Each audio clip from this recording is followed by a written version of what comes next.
USSR അതുമല്ലെങ്കിൽ Soviet union നിലവിൽ നിന്നിരുന്ന കാലഘട്ടം നമുക്കറിയാം. 90കളോട് കൂടിയിട്ട് USSR ഛിന്നഭിന്നമായി പോകുകയും റഷ്യ എന്നറിയപ്പെടുന്ന ഒരു പ്രമുഖ ഒരു രാജ്യമായി മാത്രം നിലകൊള്ളുന്ന ഒരു സാഹചര്യത്തിലേക്ക് മാറുന്ന ഒരു സാഹചര്യം. അന്നാളില് നമുക്കറിയാം, രണ്ടാം ലോക മഹായുദ്ധത്തിന് ശേഷം അമേരിക്കയും സോവിയറ്റ് യൂണിയനും തമ്മില് ശീതയുദ്ധം, കോൾഡ് വാർ നിലനിന്നിരുന്നു. അത് വർഷങ്ങളോളം നേരിട്ടുള്ളൊരു യുദ്ധത്തിലേക്ക് അവർ ഒരിക്കലും പോയിരുന്നില്ല. അതിന് സോവിയറ്റ് യൂണിയൻ ഒരു ഭീമാകാരമായിട്ടുള്ള ഒരു സ്ട്രക്ചർ ആയിരുന്നു.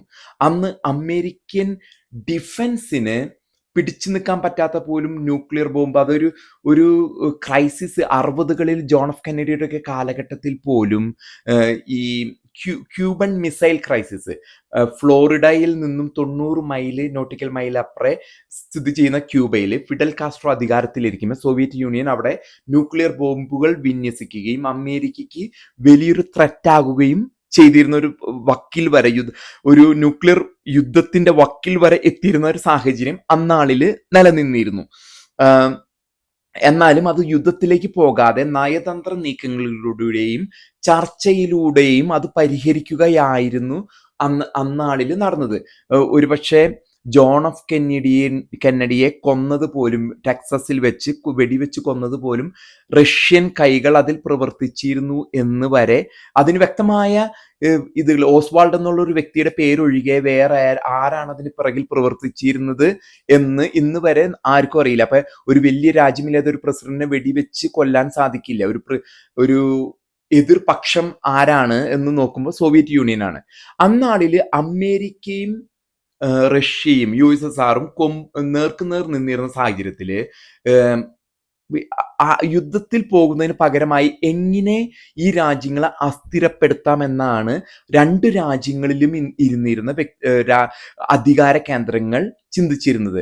അന്നാളില് ഒരു വാക്ക് പുറത്തു വന്നത് ക്രൂഷ്ചേവ് പറഞ്ഞതായിട്ട് വരുന്ന ഒരു കാര്യം, ക്രൂഷ്ചേവ് ആരോ ആയിട്ട് സംവദിക്കുന്ന വേളയിൽ പറഞ്ഞു അത്രേ, അമേരിക്കയ്ക്കെതിരെ ഏറ്റവും ന്യൂക്ലിയർ ബോംബിനേക്കാളും വലിയ ഒരു ആയുധം ഇവിടെയുള്ള കറുത്ത വർഗക്കാരെ പ്രൊവോക്ക് ചെയ്ത് അവരെ എല്ലാം വെച്ച് അമേരിക്കയ്ക്കെതിരെ പ്രവർത്തിക്കുക. കാരണം ഒരു 15% കറുത്ത വർഗക്കാര് അമേരിക്കയിലെ വെളുത്ത വർഗക്കാർക്കെതിരെയും ഈ അമേരിക്ക എന്ന രാജ്യത്തിനെതിരെയും എന്നും നിലകൊള്ളുന്നവരായിട്ടാണ് അന്നാളിൽ കണ്ടിരുന്നത്. അപ്പൊ ക്രൂഷ്ചേവിന്റെ ഉള്ളിൽ ഉദിച്ച ഒരു ബുദ്ധിയാണ് കറുത്ത വർഗക്കാരെ ഉള്ളിൽ നിന്ന് തന്നെ എതിരാളിയെ ഉണ്ടാക്കുക, അമേരിക്കയ്ക്ക് ഉള്ളിൽ നിന്ന് തന്നെ എതിരാളിയെ ഉണ്ടാക്കുക എന്നുള്ളത് ഒരു തന്ത്രം ക്രൂഷ്ചേവ് പറഞ്ഞു അത്രേ, ഏതോ ഒരു മീറ്റിങ്ങിനുള്ളിൽ ആരുമായിട്ട് സംവദിക്കുന്ന ഒരു വേളയിൽ.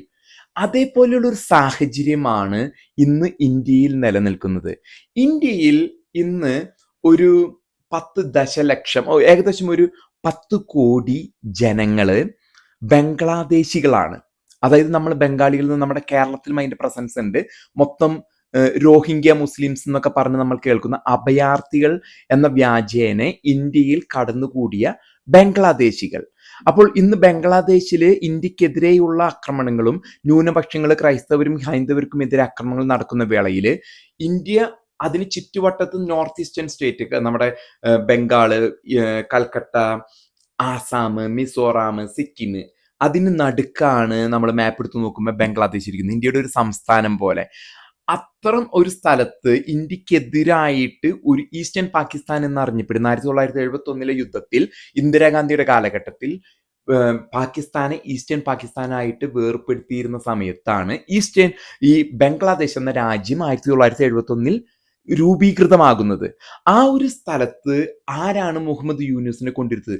വലിയ യുദ്ധമോ ഒന്നുമില്ലാതെയാണ് ഷെയ്ഖ് ഹസീന എന്ന അവിടുത്തെ ഒരു പ്രധാനമന്ത്രിയെ എടുത്തു മാറ്റുന്നത്. അവർ ഇന്ത്യയിൽ അഭയം പ്രാപിക്കുന്നു. മുഹമ്മദ് യൂനുസ് എന്നൊരു പ്രസിഡന്റ് ഒരു സുപ്രഭാതത്തിൽ വന്നിറങ്ങുന്നു, പ്രസിഡന്റ് ആകുന്നു, ഇന്ത്യക്കെതിരെയുള്ള പ്രവർത്തനങ്ങൾ തുടങ്ങുന്നു. അവിടെ തീവ്രവാദ പ്രവർത്തനങ്ങൾ ഇന്ത്യക്കെതിരെ ശക്തമായിട്ട് മുന്നോട്ട് പോയിക്കൊണ്ടിരിക്കുകയാണ്. അപ്പൊ ആരാണ് ഇതിന്റെ പിന്നിൽ പ്രവർത്തിക്കുന്നത്? അപ്പോൾ ഈ ഒരു ക്രൂഷ്ചേവിന്റെ ഐഡിയ പോലെ ഒരു സാഹചര്യം, അതായത് 10 കോടി ഇന്ത്യക്കുള്ളിൽ താമസിക്കുന്ന ബംഗ്ലാദേശികൾ, അഭയാർത്ഥികൾ എന്ന മാതിരി വന്നിരിക്കുന്നവരെ ഒരു സുപ്രഭാതത്തിൽ പാകിസ്ഥാനോ അല്ലെങ്കിൽ ഇന്ത്യക്കെതിരെയുള്ള ഒരു രാജ്യത്തിനോ അവരെ എതിരാളികളായിട്ട് ഉപയോഗിക്കാൻ സാധിക്കുമോ?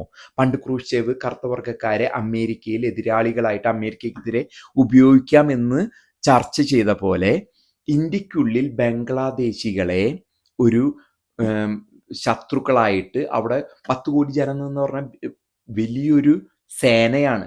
ഒരു മിലിറ്ററി ഫോഴ്സ് എന്ന് പറഞ്ഞാൽ ചിലപ്പോൾ ഒരു 1 മില്യൺ ഒരു കോടി ഉണ്ടാവുള്ളൂ. ഈ 10 കോടി ജനങ്ങളെ ക്കുള്ളിൽ ഒരു ചെറിയ ശതമാനത്തെ മാത്രം ഇന്ത്യക്കെതിരെ ഉപയോഗിക്കാൻ തുടങ്ങിയാൽ അത് വലിയൊരു ബോംബിനേക്കാളോ ന്യൂക്ലിയർ ബോംബിനേക്കാളോ ശക്തിയുള്ള ഒരു ആയുധമാക്കി ഉപയോഗിക്കാൻ സാധിക്കുമെന്നുള്ളത് മിലിറ്ററിയുമായിട്ട് ബന്ധപ്പെട്ടവരോ അല്ലെങ്കിൽ നയതന്ത്രം രാഷ്ട്രീയ അധികാര കേന്ദ്രങ്ങളിൽ ഉള്ളവർക്ക് വ്യക്തമായിട്ട് അറിയാം.